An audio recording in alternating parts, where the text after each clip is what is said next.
Oke, di sini saya juga akan memperkenalkan teman-teman kelompok saya. Pertama ada Zela.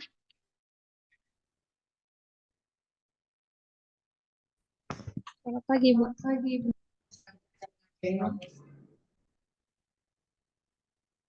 Selanjutnya,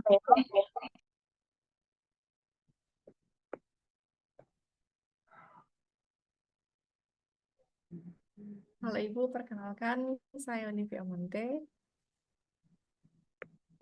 Halo Ibu, perkenalkan saya Ayu Luku.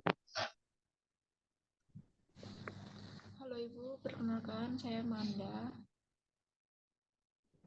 Shalom Ibu, perkenalkan Halo saya Ibu, Aparin Serumaha. Halo Ibu, perkenalkan saya Retno Faud.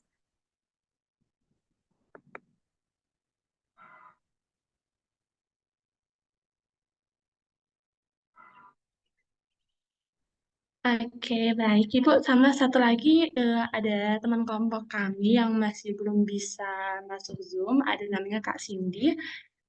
Selanjutnya, kita akan mulai sesi wawancaranya, Ibu. Baik.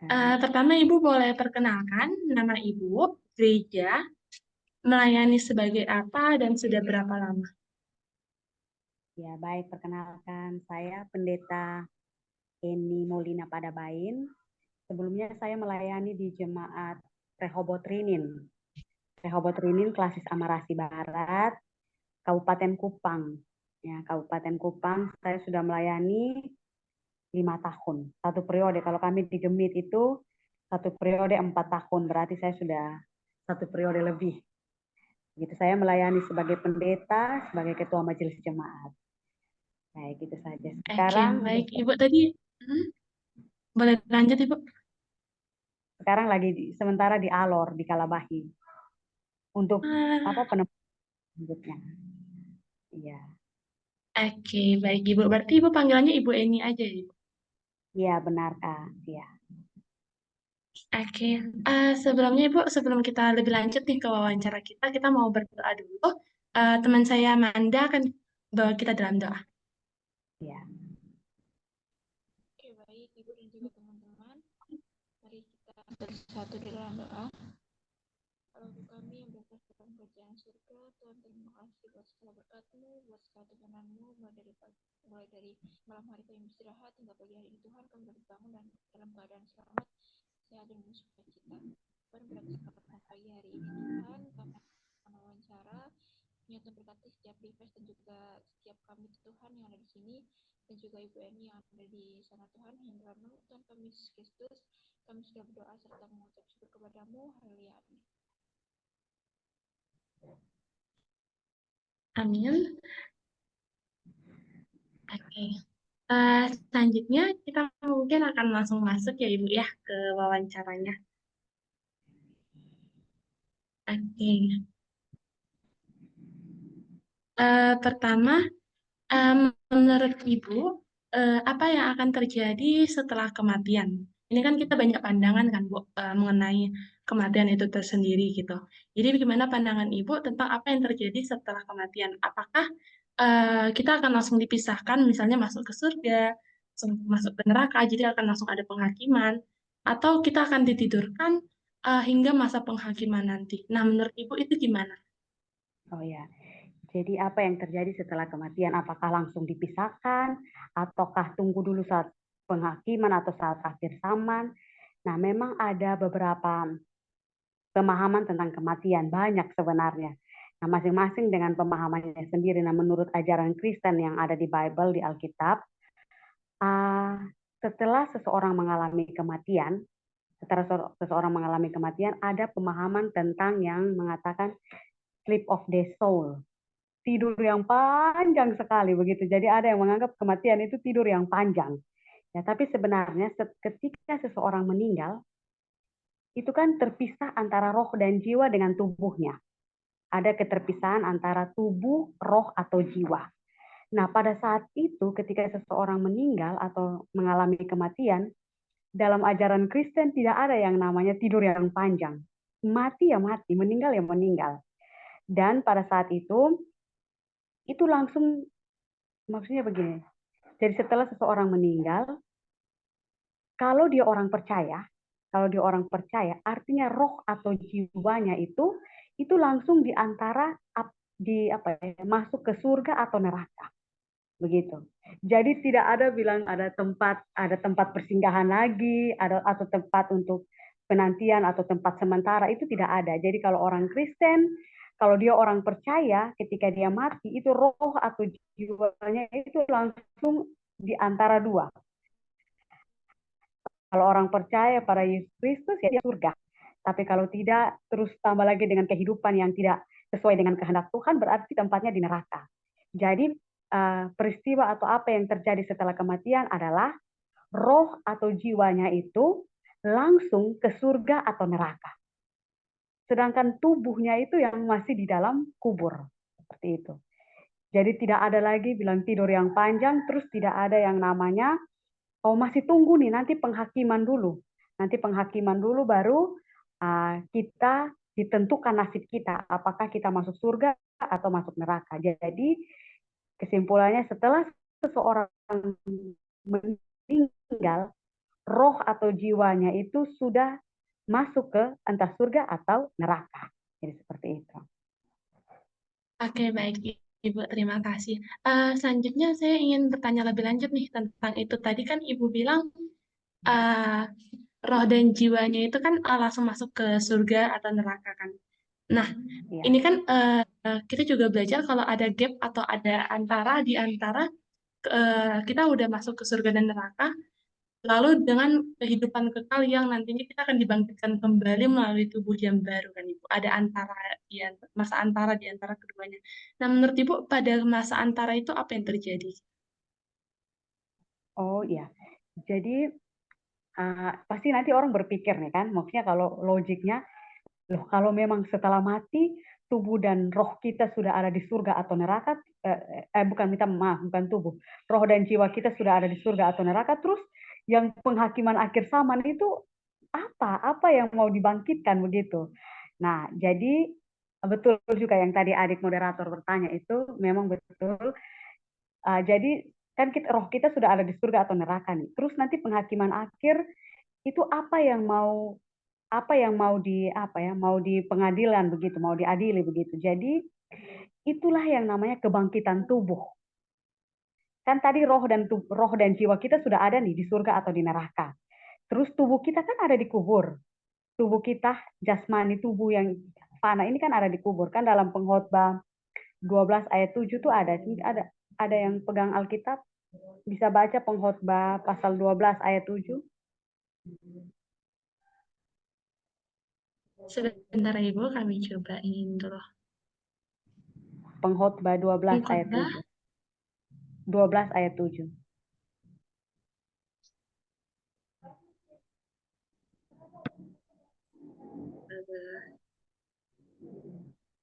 Oke, sudah Ibu.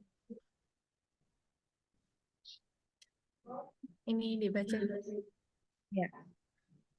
Dan debu kembali menjadi tanah seperti semula, dan roh kembali kepada Allah yang mengaruniakannya. Debu kembali ke tanah, terus roh kembali kepada Allah. Kembali kepada Ya, roh kembali kepada Allah yang mengaruniakan. Jadi ketika manusia ini konsep penciptaan, ketika manusia diciptakan itu kan dari debu tanah. Kita semua tahu itu dari debu tanah.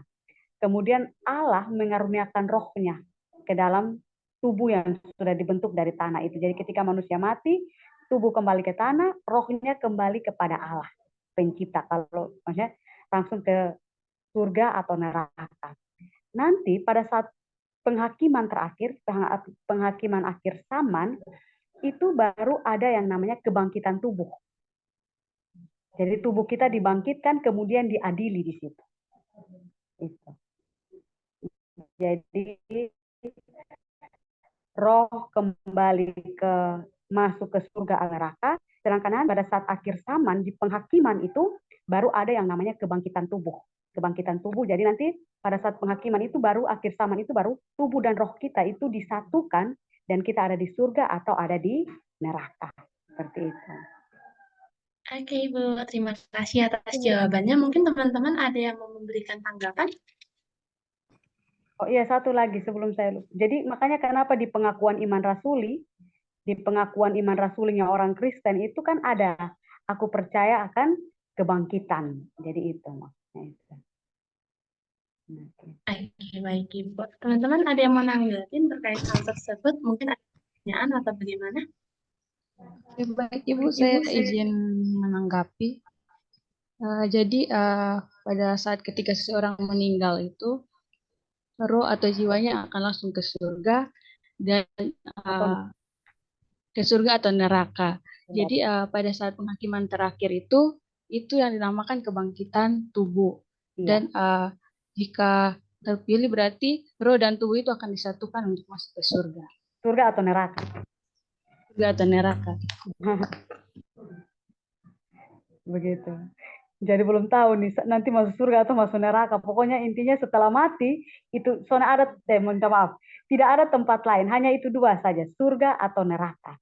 Sedangkan pada saat penghakiman akhir zaman itu baru kebangkitan tubuh yang ada di kubur itu maksudnya begitu. Oke, kakak mau Oke, baik. menanggapi ya? Oh ya, Teman saya ada lagi yang mau bertanya? Saya izin bertanya ya Bu, ini lebih ke mau validasi ulang lagi, saya takut salah pemahaman. Berarti kan nanti kalau pada akhir zaman kan yang diadili itu kan tubuh kita tadi yang ada di kubur itu dibangkitkan kemudian akan diadili. Kemudian ya. untuk tubuh yang bangkit itu kan pasti ada rohnya kan Bu ya. Itu rohnya itu yang yang sudah naik ke surga atau ke neraka itu kembali lagi ke tubuh kita untuk diadili bersama roh dan tubuh, atau ada roh yang lain atau gimana ya Bu ya? Saya masih bingung, saya takut salah pemahaman. Gitu, terima kasih Bu. Oh iya, iya. Betul. Ya, makasih Kak. Nah, jadi tadinya nih kan roh kita nih setelah mati itu kan ada di surga atau di neraka. Terus pada saat penghakiman akhir zaman waktu diadili itu tubuh dan roh kita kan dipersatukan dengan tubuh dan roh kita dipersatukan. Pada saat peristiwa kebangkitan itu sudah dipersatukan, baru kita diadili di situ. Kita diadili, pasti nanti ada pertanyaan lah. Kalau kita sudah masuk surga nih, sudah masuk surga, tiba-tiba pas penghakiman terakhir terus diadili, kalau kedapatan kita bersalah, apakah kita masih tetap di surga atau malah kita ke neraka? Ya kan pasti seperti itu. Jadi ini yang mungkin harus kita ketahui kalau ketika penghakiman terakhir, betul bahwa di situ adalah kita diadili semua yang kita lakukan selama kita hidup. Semua sikap kita diadili di situ, dibuka di situ. Nah, dibuka di situ. Tetapi menurut beberapa pemahaman bapak-bapak gereja, bahkan ada beberapa penafsir yang mengatakan, kalau orang percaya, orang Kristen, orang minta maaf, orang percaya, yang diadilinya itu bukan dosa-dosanya. Maksudnya semua upah dari kebaikannya. Ya.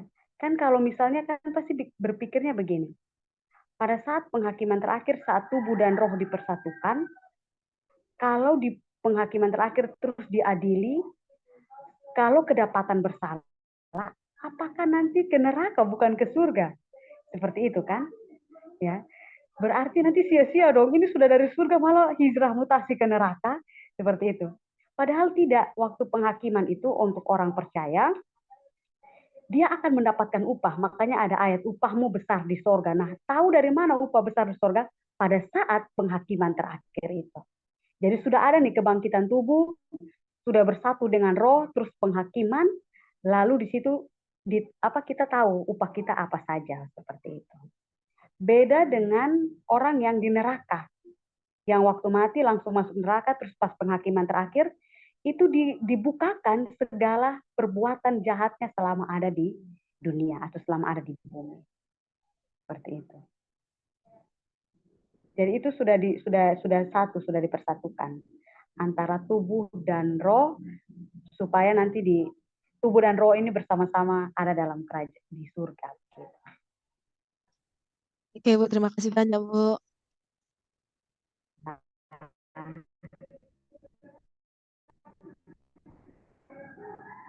Oke ya, untuk Ibu. Selanjutnya kita masuk ke pertanyaan berikutnya ya Ibu ya, yang nomor 2. Jika dalam pelayanan Ibu menemukan kasus tentang orang yang kerasukan.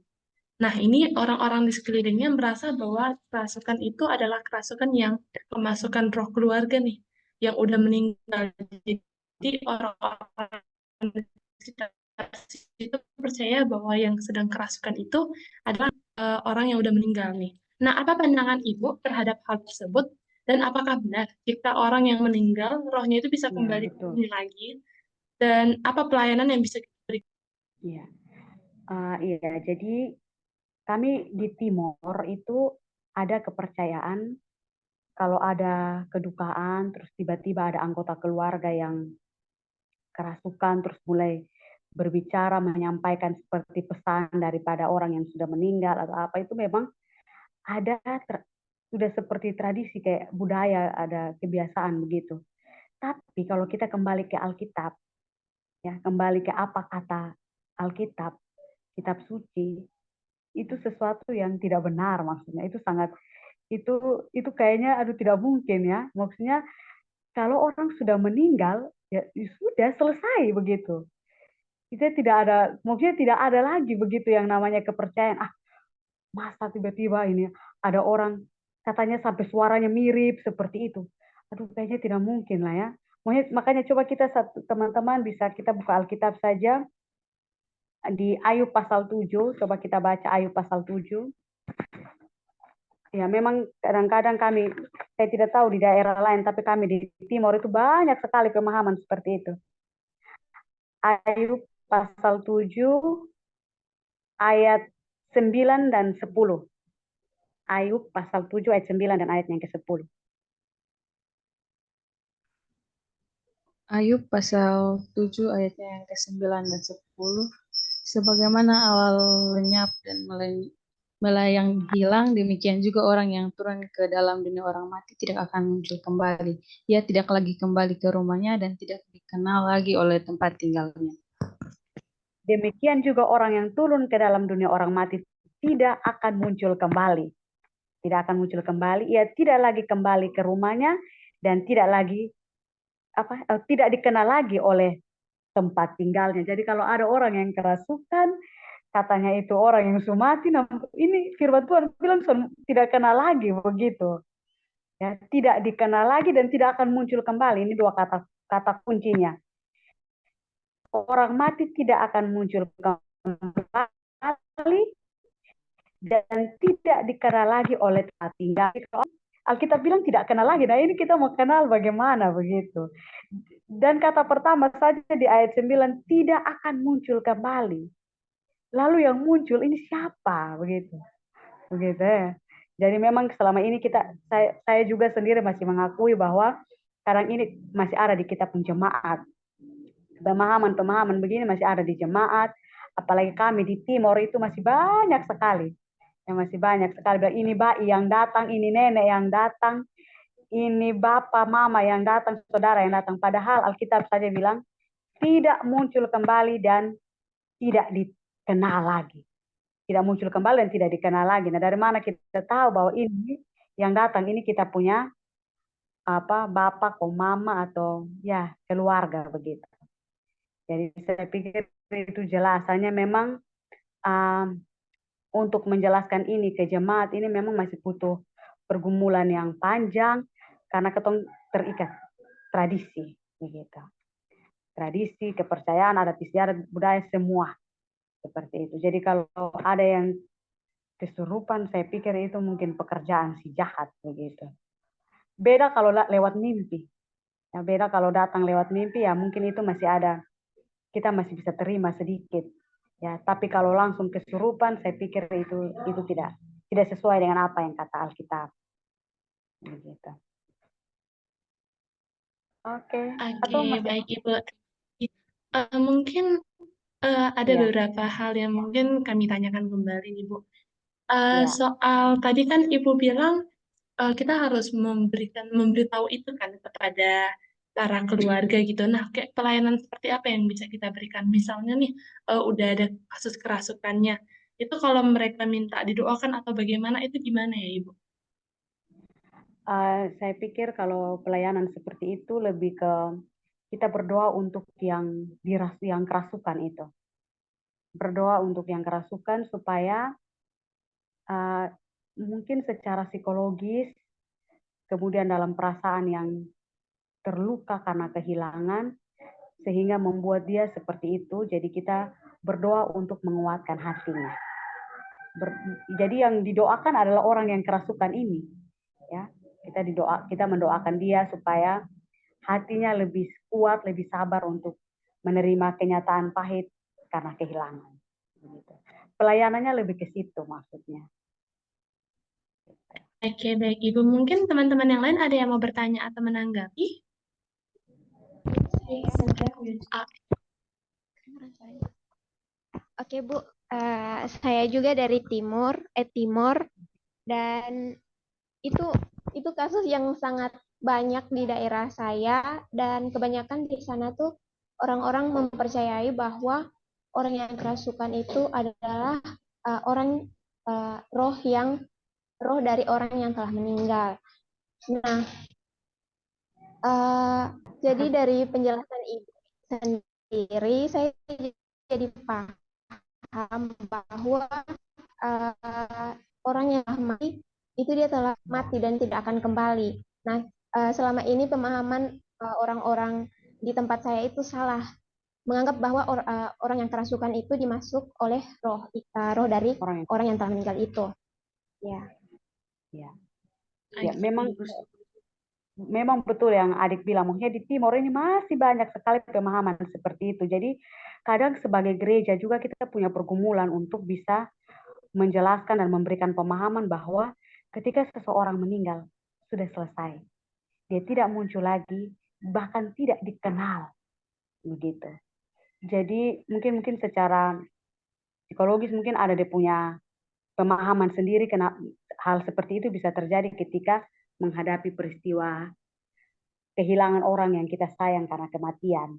Dan mungkin ada beban psikologisnya sehingga mempengaruhi sehingga sampai pada peristiwa yang namanya kesurupan. Gitu. Jadi kalau berkaitan dengan apakah yang merasukinya itu roh orang yang sudah meninggal, saya pikir secara Alkitab itu tidak dibenarkan. Tidak dibenarkan. Oke, Ibu, terima kasih. Berarti udah clear ya bahwa nggak mungkin dia roh yang udah mati itu kembali lagi itu nggak mungkin banget ya. Oke, teman saya ada yang lagi yang mau bertanya atau menanggapi? Mungkin di pohon dipisah di mana-mana, itu saya pikir itu juga pemahaman yang keliru begitu. Iya. Jadi kalau jalan di kuburan jangan takut setan. Kalau malam-malam pas lewat tempat pemakaman mereka. Ya, baik, mungkin masih ada untuk poin ini.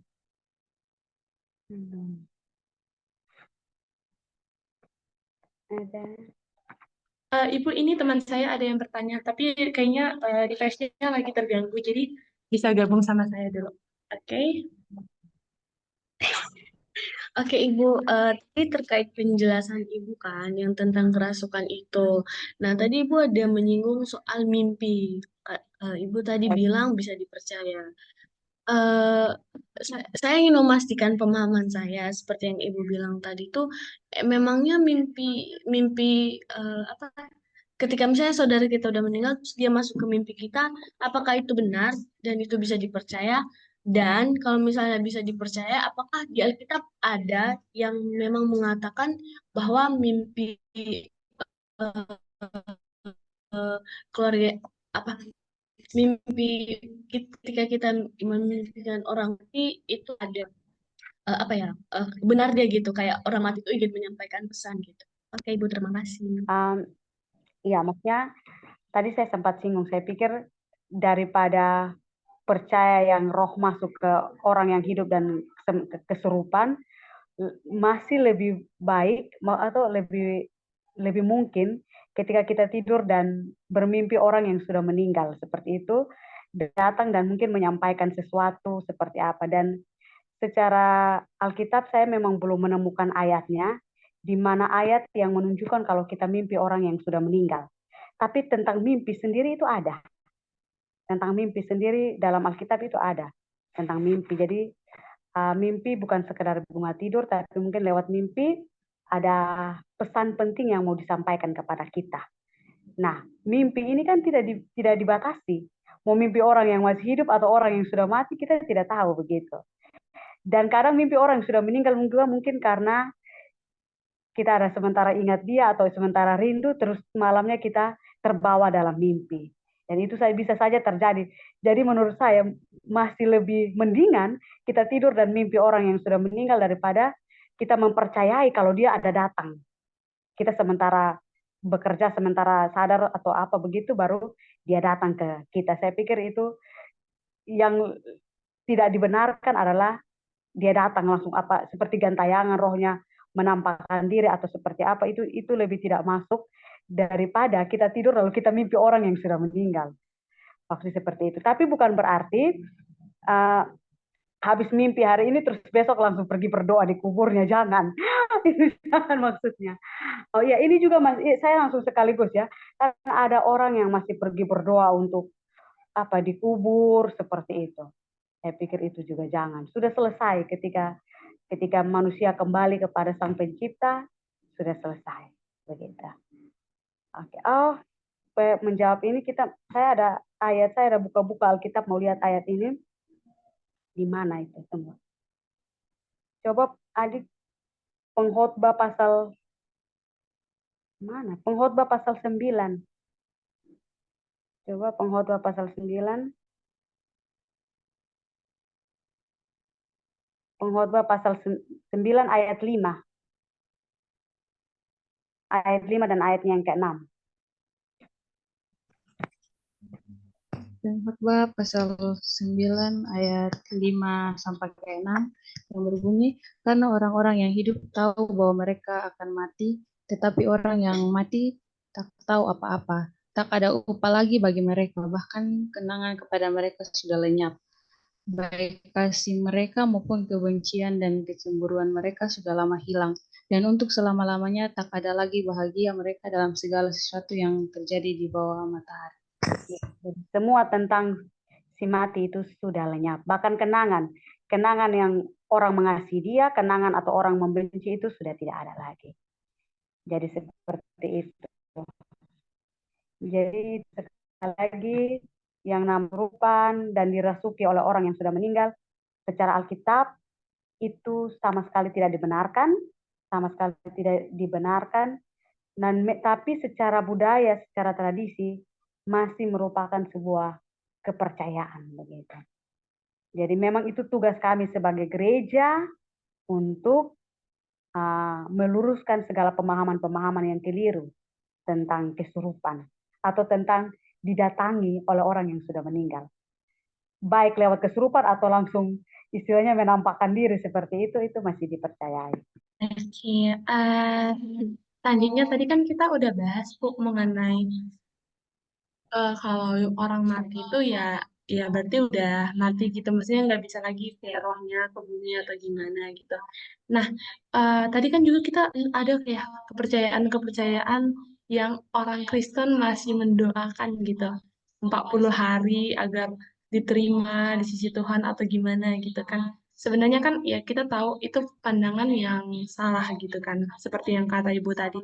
Tapi bisa Ibu jelaskan nggak gimana?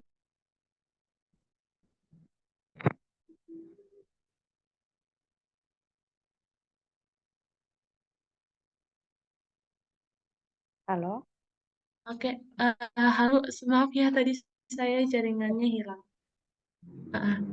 Uh, gimana tadi? Oh ya, gimana cara gereja gitu kan untuk menghadapi hal tersebut? Misalnya kan jemaat udah bilang kayak, Kak, tolong, Bapak, Ibu, tolong doakan ini uh, udah 40 hari gitu kan, 40 hari mereka minta didoakan untuk orang yang udah meninggal tersebut. Nah, respon kita sebagai gereja tuh kayak, apakah kita langsung serta-merta nolak atau bagaimana ya Ibu kita? Iya, iya. Aduh, iya betul sekali. Memang kebanyakan itu masih ada yang percaya kalau setelah seseorang meninggal itu nanti setelah 40 hari dulu baru dia pergi begitu. Jadi sebelum 40 hari itu dia masih, kalau kami di Kupang bilang dia masih taputar-taputar di sini. Dia taputar-taputar, dia belum jalan begitu. Seperti itu. Tapi itu kembali ke tadi yang kata ya, bahwa sudah tidak ada lagi hilangnya kembali dan tidak dikenal lagi. Ya, tadi kata firman Tuhan dalam kitab Ayub. Jadi itu berarti ya pemahaman tentang 40 hari itu keliru. Bahwa arwah orang yang mati itu masih ada, masih jalan-jalan, belum pergi begitu. Itu memang itu pemahaman yang salah. Tapi itu masih ada. Karena masih ada. Ada juga yang menganggap 40 hari itu mereka pakai seperti waktu Yesus setelah bangkit dari kematian, 40 hari menampakkan diri. Menampakkan diri sebelum pemahaman seperti itu. Ya, sekali mendoakan keluarga yang ditinggal.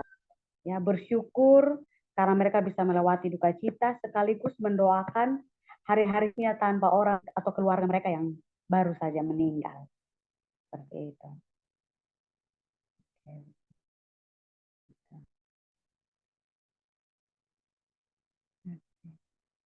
Baik, Ibu. Terima kasih. Kita masuk ke pertanyaan terakhir. Eh, tadi ada gitu kan. Kalau dengar kata bunuh diri kan kayaknya ada gimana gitu ya. Terus banyak orang juga masih bertanya, kita mungkin ada orang yang bunuh diri, apakah dia diterima gitu di surga atau di neraka?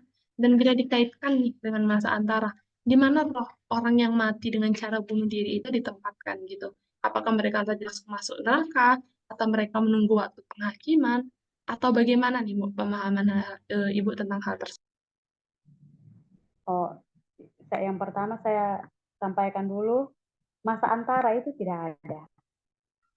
Masa antara itu tidak ada. Jadi ketika seseorang mati, rohnya itu hanya kedua tempat, surga atau neraka. Jadi tidak ada masa antara. Itu berarti kalau kasus bunuh diri itu apa ya? Kasus menghilangkan nyawa sendiri. Ya, menghilangkan nyawa sendiri itu artinya kita tidak menghargai kedaulatan Allah. Allah yang berdaulat baik hidup maupun mati umat manusia. Jadi ketika kita mengakhiri hidup kita, berarti kita tidak menghargai kedaulatan Allah begitu. Berarti itu sudah termasuk dosa.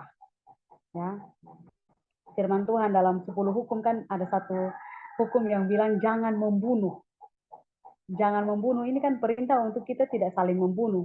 Nah, berarti kalau bunuh diri sendiri itu juga termasuk jangan membunuh. Ya kan, jangan membunuh. Berarti itu orang yang mati karena bunuh diri itu dosa. Itu sebuah dosa, jadi sudah pasti kalau dia mati tempatnya di neraka. Tempatnya di neraka. Baik, Ini Ibu. poin saja tuh, poinnya tidak panjang-panjang. Kalau orang yang mati karena bunuh diri itu sebuah dosa dan pasti tempatnya bukan di surga. Ibu. Selanjutnya tadi kan kata Ibu masa antara itu kan nggak ada gitu kan. Karena emang ya kalau setelah kita mati ya kita emang masuk kalau nggak ke surga ya ke neraka gitu kan. Tapi di materi yang kami dapatkan mungkin masa antara itu lebih ke ini Bu. Ketika kita udah di surga atau neraka, terus itu kan ada masa gap antara kita yang udah di surga di neraka sama ininya nanti kebangkitan tubuh kan. Mungkin gapnya itu jadinya di situ saat kita nunggu untuk kebangkitan tubuhnya gitu. Jadi bukan gap yang Gitu ya. Oh iya iya. jadi yang kayak benar yang jadi kayak kita nunggu untuk kebangkitan tubuhnya. Selanjutnya tadi kan Ibu bilang kalau eh sebentar Ibu, Bunuh diri. kalau itu kan kalau bunuh diri itu kan langsung masuk neraka gitu kan. Nah, selanjutnya gimana cara kita penghiburan nih kepada keluarga-keluarga yang ditinggalkan? Pasti kan kayak mereka tertekan gitu kan. Ya, kalau bunuh diri atau neraka gitu kan. Gimana cara kita memberikan penghiburan kepada mungkin keluarga-keluarga yang di ini gitu ditinggalkan sampai mereka mungkin minta didoakan atau gimana gitu. Nah, gimana cara kita Iya. itu untuk memberikan penghiburan? Nah, ini beratnya di sini gereja. Kan kita nih kan bagaimana serba salah, maksudnya di satu sisi ada keluarga yang berduka, ya mereka menanggung beban yang berat karena kematian anaknya atau keluarganya ini tidak wajar, ya. Tidak wajar maksudnya karena itu kan beban keluarga mereka, malu seperti itu ya, malu karena keluarga mereka mati karena bunuh diri. Gereja pasti gereja juga mau bilang kalau ini nanti meninggal masuk neraka, ini juga kayak berat begitu. Tidak mungkin langsung omong seperti itu. Jadi maksudnya gereja lebih hadir untuk menguatkan keluarga mereka. Maksudnya keluarga dari yang meninggal ini. Maksudnya mau bilang juga langsung masuk neraka kayaknya aduh tidak mungkin. Kita menjelaskan saja, maksudnya gereja mungkin dalam ketika ibadah penguburan atau ibadah penghiburan, gereja hanya menjelaskan, memberikan suara gembala, mengatakan bahwa bunuh diri itu tidak dibenarkan oleh Tuhan. Nanti biar keluarga yang menafsirkannya sendiri, menemukan jawabannya sendiri begitu. Soalnya kalau mau bilang langsung, ibu pun anak pasti masuk neraka, itu kan juga, aduh, kita melukai perasaan orang yang berduka. Mereka sementara berduka, kemudian kita langsung mengklaim begitu kan, sedih juga. Maunya tidak etis begitu, tidak etis begitu. Jadi, tapi gereja tetap punya sikap tegas, mengatakan bahwa mati karena bunuh diri itu tidak dibenarkan oleh Tuhan begitu. Jadi nanti pasti keluarga yang nanti akan menyadari sendiri begitu kemana anggota keluarganya akan pergi begitu, seperti itu. Okay. Baik Ibu, terima kasih. Teman-teman, selanjutnya ada yang ingin menanggapi atau mungkin punya pertanyaan? Oke, jadi saya ingin menyimpulkan terkait pertanyaan yang udah Ibu ini sampaikan bahwa ketika seseorang kalau bunuh diri itu otomatis dia sudah masuk ke neraka, dan pelayanan yang diberikan oleh gereja itu tidak langsung menjudge atau memberitahukan kepada keluarga bahwa anaknya atau keluarganya masuk ke neraka, tetapi mungkin pelayanannya diberikan saat pelayanan luas, mungkin saat khotbah diberitahukan dan mungkin ditegaskan lagi kepada jemaat bahwa mati karena bunuh diri itu otomatis tidak diselamatkan. Nah, saya juga ingin bertanya, Bu, misalnya ketika orang itu dia bunuh diri, tapi posisinya dia percaya kepada Kristus, apakah dia tetap masuk ke neraka? Terima kasih. Ya, jadi, nah ini dalam iman Kristen, siapa yang percaya Yesus sebagai Tuhan dan Juru Selamat satu-satunya pasti masuk surga. Ini kontradiksinya di sini. Seperti pertanyaan tadi, kalau dia orang Kristen yang percaya pada Tuhan Yesus, tapi mati karena bunuh diri. Nah, bunuh diri ini kan dosa. Tapi dia orang Kristen yang percaya Tuhan Yesus. Berarti menurut saya, itu kembali ke hak prerogatifnya Tuhan Allah. Begitu. Maksudnya, yang tahu benar-benar isi hati dari orang ini, apakah dia percaya? Kan orang Kristen banyak. Yang orang bilang Kristen hanya di KTP saja ada. Tapi yang betul-betul Kristen, yang betul-betul percaya Tuhan Yesus, siapa yang tahu isi hatinya begitu. Dan apakah maksudnya dia percaya betul-betul, maksudnya percaya Yesus dengan kesungguhan bahwa tidak ada juru selamat lain selain Tuhan Yesus, hanya hatinya yang tahu begitu. Dan bagi saya, kalau imannya teguh, imannya bagus kepada Tuhan Yesus, dia tidak akan mengakhiri hidupnya dengan bunuh diri. Seperti itu. Jadi tetap bunuh diri itu sebuah dosa, tindakan yang tidak dibenarkan oleh Tuhan. Tapi sekalipun dia percaya Yesus, kalau dia bunuh diri, saya pikir itulah maksudnya, biarkan itu menjadi rahasia Tuhan. Begitu, itu jadi rahasia Tuhan. Tapi tetap bunuh diri itu tidak dibenarkan. Dan Tuhan yang tahu sebentar ini orang yang bunuh diri ini dia betul-betul dengan iman Kristennya atau tidak. Betul-betul percaya Tuhan Yesus atau tidak. Seperti itu. Oke, terima kasih Kakak Krista. Oke, baik Bu. Terima kasih banyak untuk jawaban-jawabannya. Jujur ketika dengar ini kayak lebih terluruskan kembali ya. Sama kayak kadang kan kita terpengaruhi antara dunia luar sama Alkitab. Jadi kadang kita kayak sulit untuk ngambil keputusan ini gimana ya. Tapi setelah mungkin sesi wawancara ini kayak kami jadi memahami gitu satu persatu kayak apa yang sebenarnya Alkitab katakan dengan apa yang mungkin dunia ajarkan yang mungkin banyak perbedaan gitu. Tapi kita kembali lagi sebagai orang Kristen berarti kayak harus kembali ke Alkitab kan gitu. Kayak Iya, karena Alkitab itu kayak sumber kita gitu. Makasih banyak Bu untuk kesempatannya pada wawancara ini. Jujur kayak sangat-sangat berterima kasih. Kami bukan hanya jadinya bukan hanya untuk tugas, tapi kayak benar-benar dapat insight yang sangat-sangat terberkati gitu dengan apa yang Ibu sampaikan. iya. Selanjutnya mungkin kita akan masuk dulu ke sesi dokumentasi. Jadi kayak kami akan ambil dokumentasi dulu. Oke,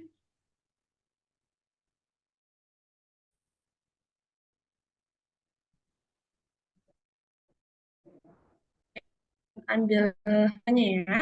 Satu, dua. Oke, selesai. Terima kasih.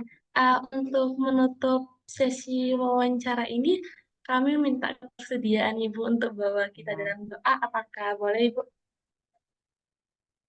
Iya, iya, bisa Kak. Oke, baik kita satu hati kita berdoa. Tuhan Allah Bapa kami dalam kerajaan surga, Allah pencipta kami, Allah yang berdaulat atas kehidupan kami. Kami mengucap syukur betapa Tuhan baik dalam hidup ini. Betapa Tuhan menyertai kami dalam segala situasi kehidupan kami.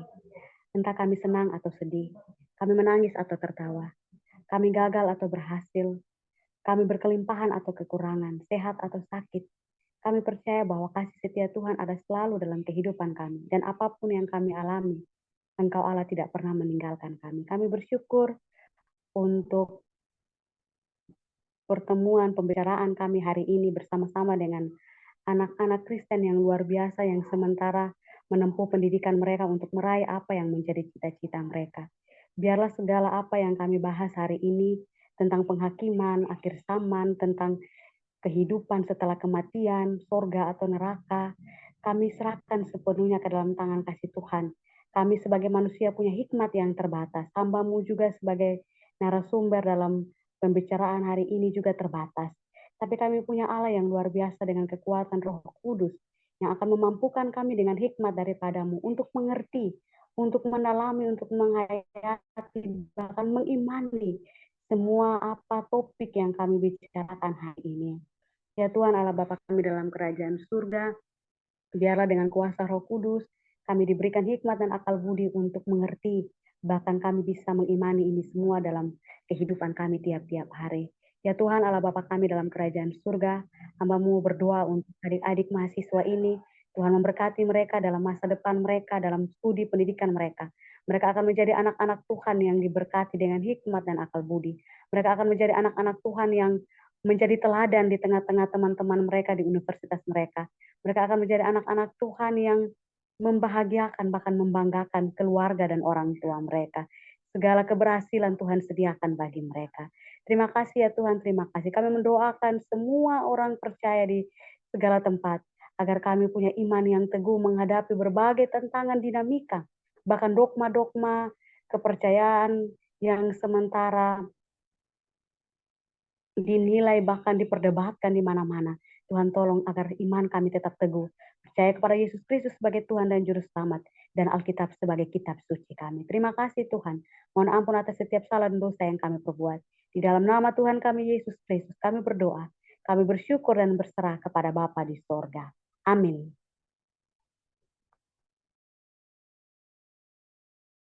Ya, kepada teman kami Ayul, boleh untuk memimpin doa.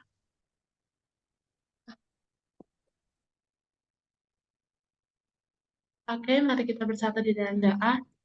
Terima kasih Bapak, terima kasih Yesus, terima kasih Roh Kudus atas segala kasih penyertaan yang Tuhan hadirkan dalam kehidupan kami Bapak. Bapa yang baik, banyak sekali dosa, kesalahan. Ampuni Bapa setiap dosa dan kesalahan kami agar tidak terhampas dengan penyertaan-Mu. Bapa yang baik, sebentar lagi kami akan memulai sesi diskusi kami.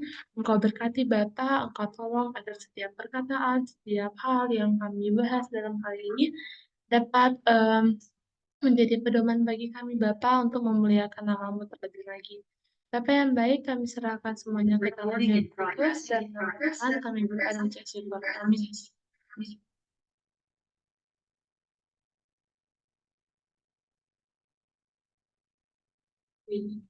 Amin.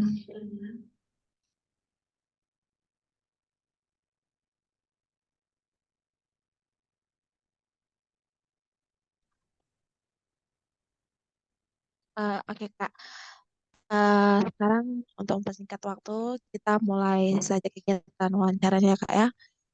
Oke Kak, mungkin untuk pertanyaan yang pertama, em, ini menurut Kakak apa sih yang terjadi setelah kematian?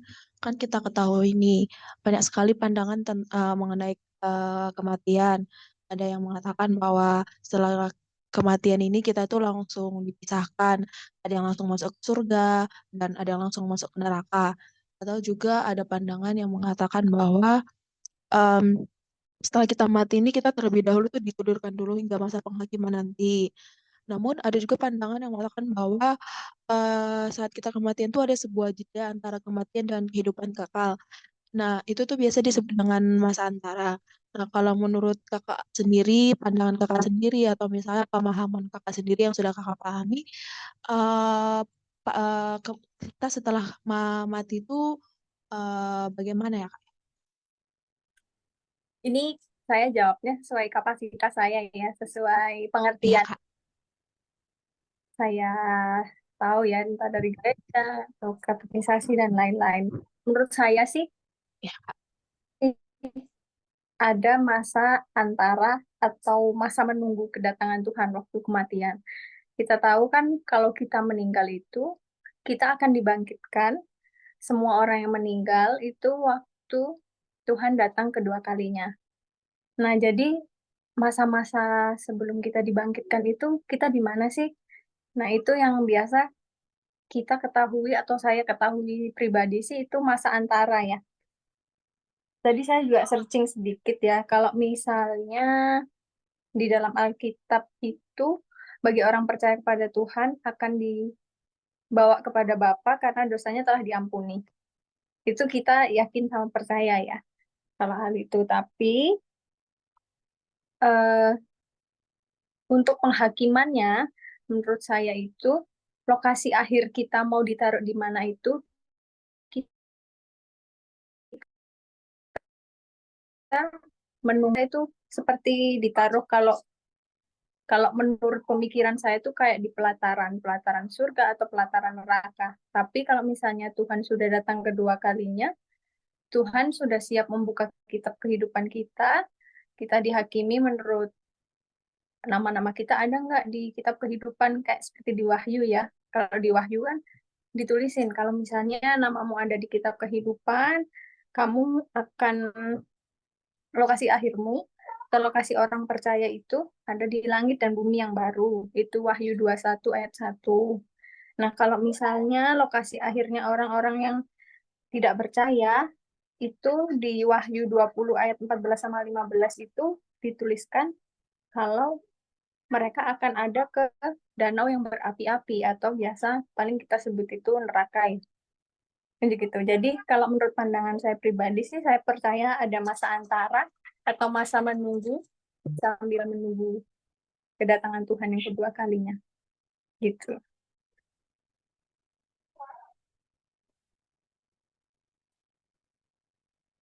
Gimana teman-teman? Ya, oke Kak.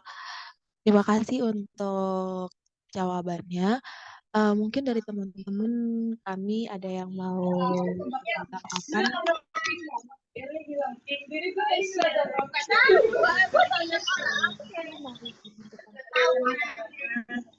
Mana?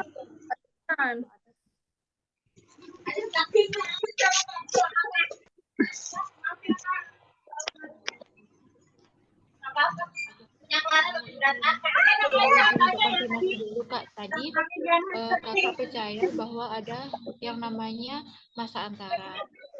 Jadi setiap orang yang Ya, percaya kalau dibawa kepada Bapa. Sedangkan firman Yesus sendiri itu nanti lihat lagi ada nama kita atau tidak. Bagi orang yang percaya nanti akan ditaruh di bumi yang baru, dan yang tidak percaya itu berarti akan ditaruh di dalam neraka gitu Kak. Izin konfirmasi. iya, sesuai sama yang di Wahyu. Kalau di Wahyu gitu, kalau di kitab kehidupan ada nama kita, kita ditaruh di langit dan bumi yang baru. Kalau nggak ada, di api neraka. Tapi itu menunggu kedatangan yang kedua kali.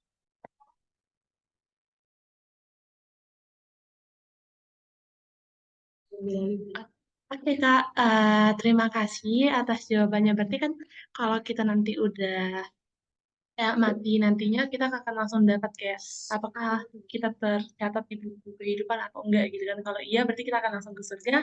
Sedangkan kalau enggak berarti kita langsung ke neraka gitu kan. Berarti enggak ada masa yang kayak tidur gitu, kita ditidurkan itu enggak ada ya. Berarti secara langsung kita langsung menerima penghakiman itu sendiri ya Kak.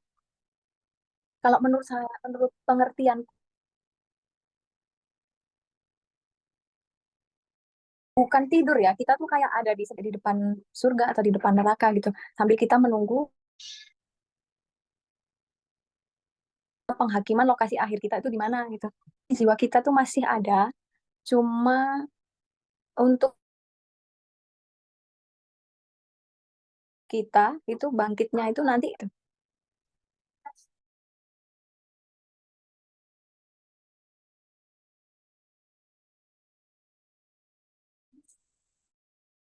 Suara saya masih kedengaran Kak? Gimana teman-teman? Sorry, suara saya kedengaran nggak Kak? Takutnya jaringan lagi buruk. Agak putus-putus sih. Oh, Gitu kan. oke, tadi kami nangkap sih yang kakak maksudkan dan itu memberikan kami lagi insight lagi untuk berarti kayak kakak bilang tadi kita langsung diputuskan gitu antara apa namanya itu kita akan masuk surga atau neraka gitu. Berarti nggak ada masa yang tidur itu kayak salah ya kak berarti ya. Nggak ada itu di dalam kitab kehidupan. Maksudnya dalam Alkitab. Kalau menurutku sih, yang tadi tuh masa antara itu ya, masa menunggu itu ya. Masa menunggu tuh ada, menurutku. Adanya itu, dia tuh kayak, tapi dia itu nggak langsung ditaruh di tempat dia eh, ditentukan. Di tempat dia ditentukan atau di lokasi akhirnya itu kedatangan Tuhan. Jadi dia tuh kayak masih ada di pelataran. Dia masih belum masuk benar-benar masuk neraka, belum benar-benar masuk surga. Mm-mm. Jadi kayak memang ada masa tunggunya, penentuan lokasi akhir. Gitu.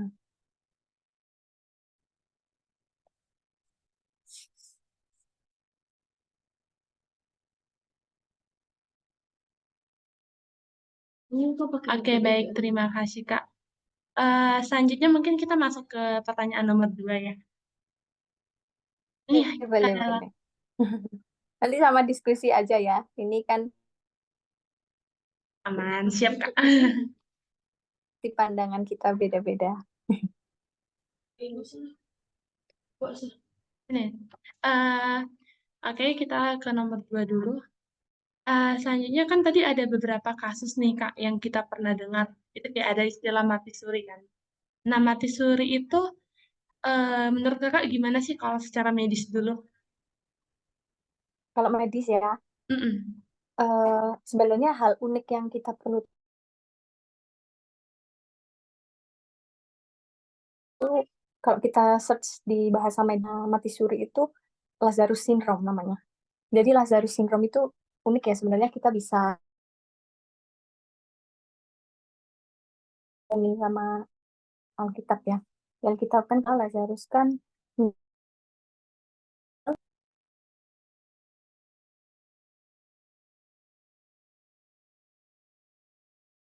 enggak orang yang mengalami kematian, tapi dalam bahasa medisnya dia tuh disebabkan karena faktor-faktor banyak ya faktornya.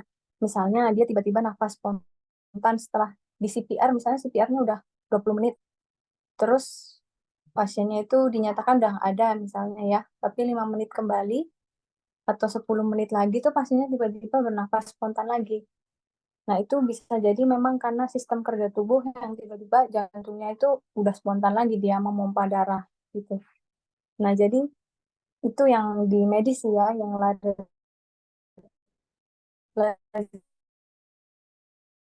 dari sindrom. Jadi menurut saya itu sebenarnya bisa di-proof sama medis sih. Jadi kemungkinan saya masih bingung ini ada atau enggaknya. Kayaknya menurutku sih nggak ada sih. Karena untuk medis itu memang ada dia yang seperti itu. Kecuali Lazarus ya, Lazarus 4 hari itu mungkin seluruh fungsi tubuhnya kan memang udah kehilangan fungsi ya. Nah, itu benar-benar dibangkit nur. Tapi kalau mati suri yang kita banyak dengar yang cuma 5 menit, itu dibuktikan medisnya Mas Yan. Kayak gitu. Oke, baik. Terima kasih, Kak. Itu tadi nama medisnya apa, Kak? Saya sulit untuk ini. Lazarus syndrome. Oke. Kalau seperti itu kasusnya, Jadi Kak, unik kan namanya hampir sama kan. iya lagi. Kalau menurut Kakak yang kayak gitu itu Lazarus syndrome itu misalnya kalau kita lihat di dunia ini ya, itu tuh apakah jiwa dan rohnya itu udah pergi dari orang tersebut terus datang kembali saat dia bangun atau sebenarnya jiwa dan rohnya itu masih ada di dalam dirinya gitu karena dia belum sepenuhnya mati gitu kan. Menurut Kakak gimana? Kalau menurut pribadi sih masih ada ya dalam dirinya. Ada di Pengkhotbah juga 9 ayat 5 ya. Dibilang kalau orang mati itu tidak apa-apa dan tubuhnya nggak akan kemana-mana gitu. Jadi kalau misalnya orang yang cuma meninggal 5 menit, 10 menit, itu pasti tubuhnya menurutku ya ada di situ sih. Tetap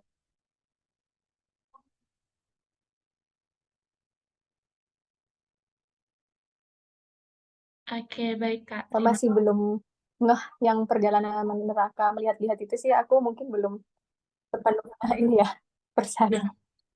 Ya, nggak apa-apa, Kak. Untuk teman-teman ada yang mau ditanyakan atau ada yang mau memberikan tanggapan? Teman-teman, Oke, mungkin nggak ada yang mungkin aku yang memberi tanggapan sedikit ya, Kak ya.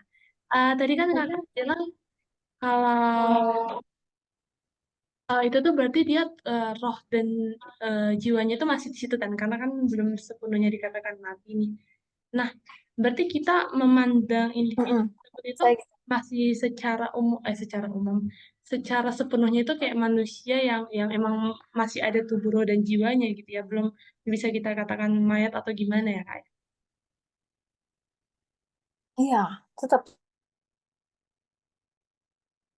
memang sebagai perawat walaupun orang itu pun dinyatakan meninggal kita tetap harus memandang sebagai manusia yang utuh gitu, maksudnya manusia yang memang perlu kita rawat, perlu kita ajak ngobrol waktu kita memandikan kayak gitu. Sebenarnya oh dia nggak dengar dia nggak apa, tetap kita harus melakukannya, kita komunikasi sih sama mereka.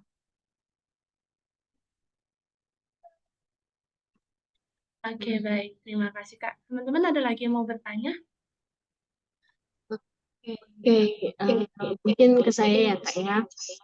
Hmm, dari yang Kakak tadi ya. itu tentang itu yang ada katanya Lazarus syndrome ya tadi ya. Nah, kan ketika dia udah misalnya henti nafas nih, terus sekitar 10 menit kemudian atau 20 menit kemudian tuh dia udah bernafas lagi gitu. Nah, kita sebagai perawat apa yang harus kita lakukan ketika pasien udah selesai di masa itu? Apa perawatan spiritual yang kita berikan gitu? Nah, jadi misalnya kan tadi ceritanya udah ini ya, udah meninggal kira-kira 10 menit ya. Kemudian kita kan sebagai perawat tetap melakukan perawatan yang utamanya kan mungkin kita kasih oksigen dulu, kita ini untuk perawatan secara psikis ya. Nah, kalau perawatan yang secara spiritual sih lebih baik, kita kan perawat Kristen, tapi di sini kan kebanyakan agamanya campur-campur ya, nggak cuma agama Kristen. Jadi kita rawat spiritualnya itu sesuai sama agamanya pasien. Jadi tanpa mengurangi rasa hormat kepada pasien. Misalnya sendiri itu pasiennya Muslim misalnya ya. Terus kita kan dan kita kurang tahu mungkin ada bacaan apa dari keluarga atau dari siapa kita. Tapi kalau misalnya kita bisa lakukan sendiri dan di situ nggak ada keluarga, tiba-tiba pasiennya bisa bernafas kembali. Yang pertama pasti kan tadi pasang oksigen, pasang lain-lain, rekam jantung dan lain-lain, pasang monitor. Habis itu kita bisa bantu spiritual mereka tuh lewat doa yang perlu kita eh, sama-sama berdoakan sesama Tuhan. Kemudian nanti kita bilang keluarga apakah butuh layanan konseling atau lain-lain gitu sih paling. Yang penting menyesuaikan agama aja. Jadi itu semua kita bisa. Thank you, Kak. Itu yang bagus. Thank you, Kak. Oke, baik. Terima kasih Kak untuk jawabannya ya. Berarti kita udah tahu bahwa apa-apa aja sih perawatan yang bisa kita berikan kepada pasien kalau kita nemuin situasi-situasi tersebut nih. Berikutnya kita masuk ke pertanyaan nomor 4. Oke Kak, saya kembali ambil air lagi. Jadi pertanyaan Iya. selanjutnya, kita nih sebagai seorang perawat dan kami sebagai calon perawat dan kakak sudah sebagai perawat juga, jika kita menangani pasien-pasien yang berada dalam apa namanya palliative care ya Kak ya, dan secara khusus dia ini beragama Kristen, dia yang percaya kepada Kristus, tapi di satu sisi dia masih takut terhadap kematian, bahwa ia takut mati, ia takut seperti yang kita bilang bahas tadi bahwa setelah kematian kita akan masuk ke masa antara tadi seperti yang kakak bilang tadi. Em, Bagaimana sih Kak perawatan yang diberikan, bagaimana seperti penguatan atau penghiburan yang diberikan kita sebagai perawat Kristen kepada sesama kita, teman-teman kita yang percaya kepada Kristus, tapi dia memiliki ketakutan terhadap hal tersebut. Atau mungkin Kakak ada pengalaman melakukan perawatan seperti itu, Kak. Boleh sharing kepada kami.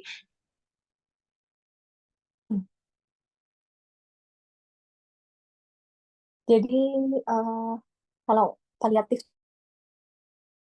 kebanyakan kita di intensif ya, perawatan pasien-pasien akhir hidupnya kan, yang perlu kita berikan itu sebenarnya perawatan dia itu sederhana, cuma kita harus membuat pasien itu merasa damai gitu di akhir hidupnya gitu ya.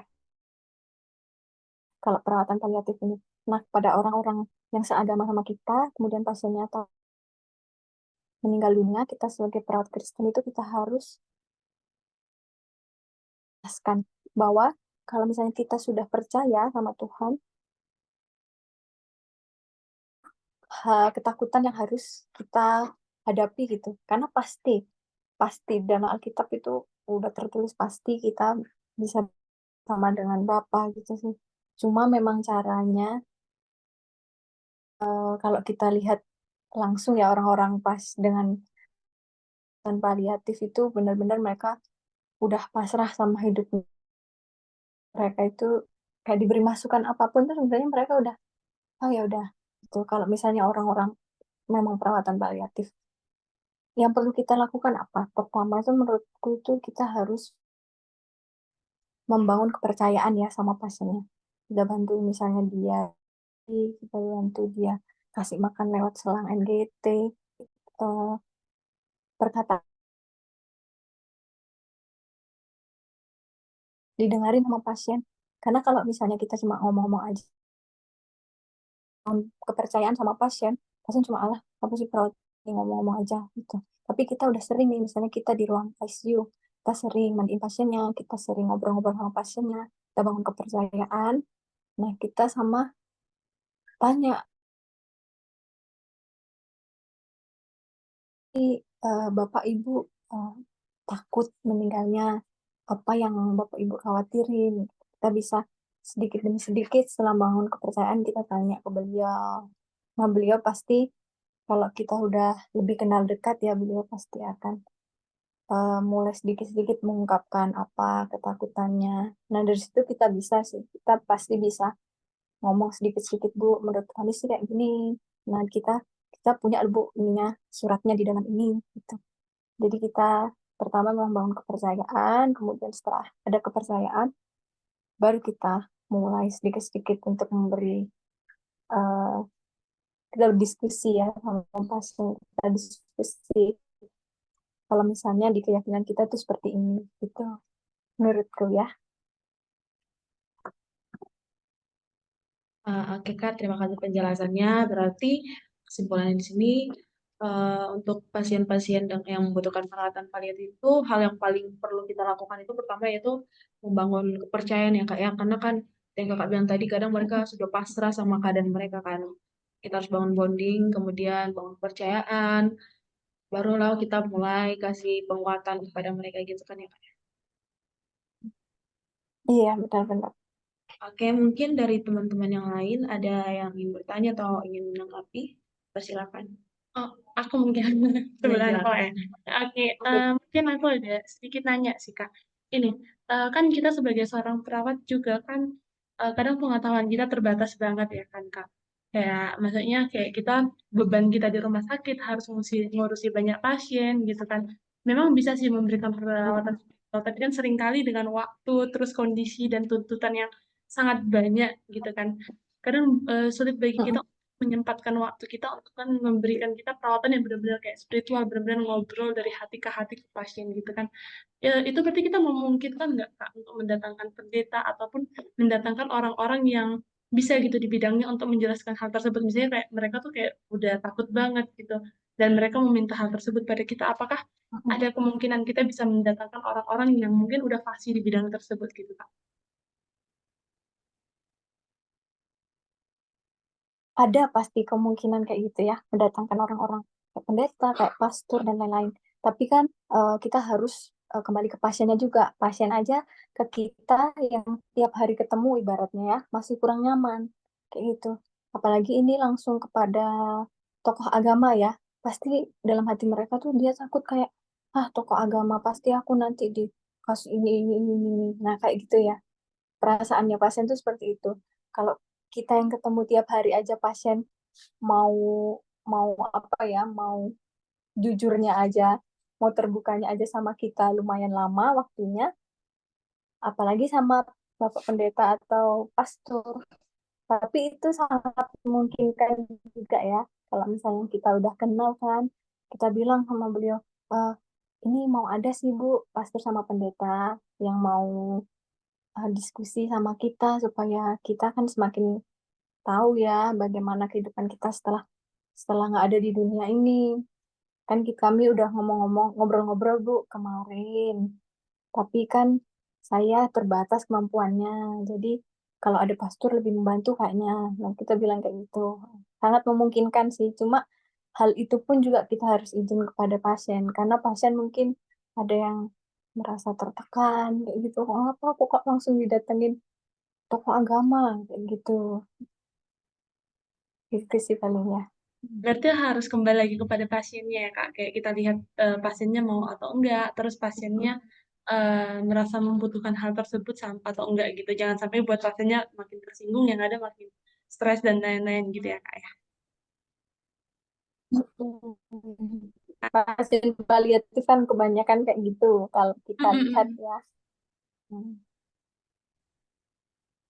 Um, Oke Kak, terima kasih untuk respon, jawaban, respon yang baik yang sudah Kakak berikan kepada kami.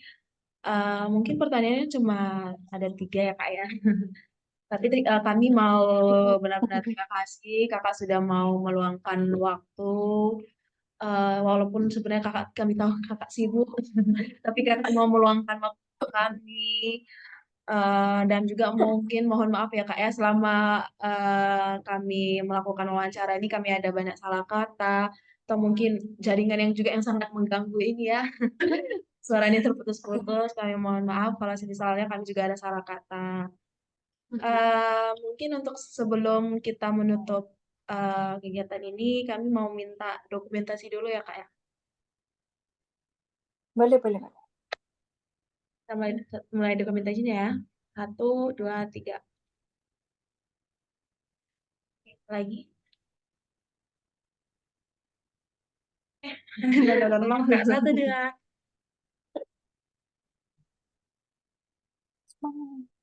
Oke, terima kasih Kak.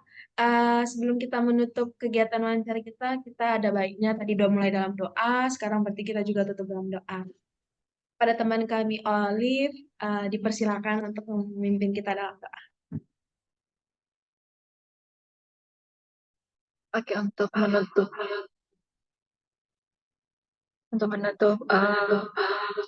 kegiatan atau wawancara ini, mari kita bersatu di dalam doa.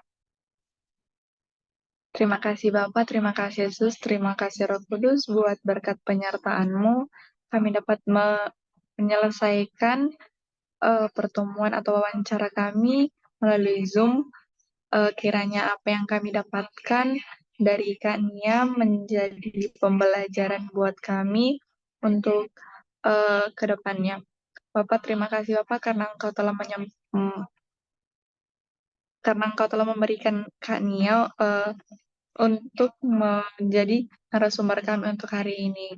Bapak berkati Kak Nia untuk kegiatan selanjutnya, kiranya Romo yang bekerja atasnya. Bapak untuk kegiatan kami selanjutnya, Engkau yang memberkati. Ini doa kami serahkan hidup kami hanya ke dalam tangan pengasihan-Mu. Di dalam dan melalui nama anak-Mu, Tuhan Yesus Kristus, kami berdoa dan mengucap syukur. Amin.